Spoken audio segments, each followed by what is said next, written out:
समाज एक बहुत शुभ अवसर है भाई, हमारा संबोधन चल रहा है। और भी कुछ याद में आए। आप सबको मालूम होगा, वाल्मीकि रामायण में लिखा है कि रामनवमी, क्यों हम रामनवमी के बारे में लिखा है, और इससे हमें पता चलता है कि हम इस त्योहार को क्यों इतना मानते हैं। अब वॉल्यूम कितना ही है, सुन लो ध्यान से चुपचाप से सुन लो, क्योंकि गहरी बात बताने जा रही हूँ। रामनवमी क्या है? वाल्मीकि रामायण में लिखा है कि जब भगवान राम युद्ध भूमि में उतरे तो उन्होंने सामने देखा तो शक्ति, माता की पूरी शक्ति रावण के तरफ थी। मायूस हुए भगवान राम, मायूस हुए कि ऐसा क्यों हो रहा है। तो मायूस होकर उन्होंने 8-9 दिनों की तपस्या की।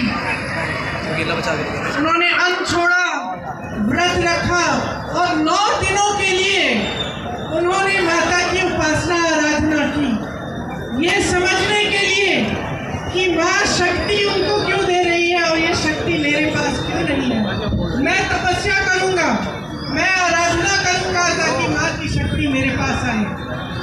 तो 9 दिनों के लिए भगवान राम ने तपस्या की, व्रत रखा, माँ की आराधना की और उन्होंने 108 नील कमल माँ के चरणों में डाले।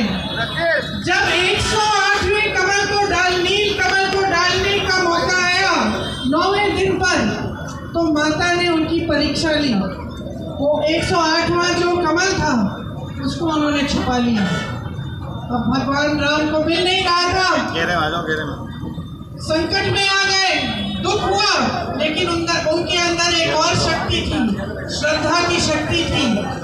तो उनको याद आया इस शक्ति के द्वारा कि बचपन में उनकी माता उनको राजीव लोचन कहलाती थी, मतलब कमल जैसी आंखों वाले। तो जब ये बात भगवान राम को याद आई तो भगवान राम ने एक चूड़ा निकाला और अपनी आंख को निकालने का प्रयास करने जा रहे थे कि मैं माँ के लिए, माँ के चरणों में, मेरे पास नील कमल नहीं है, मैं अपनी आंख रखूंगा। जैसे ही माँ ने उनकी ये श्रद्धा देखी तो माँ का दिल भी पिघल गया और माँ ने उनको रोका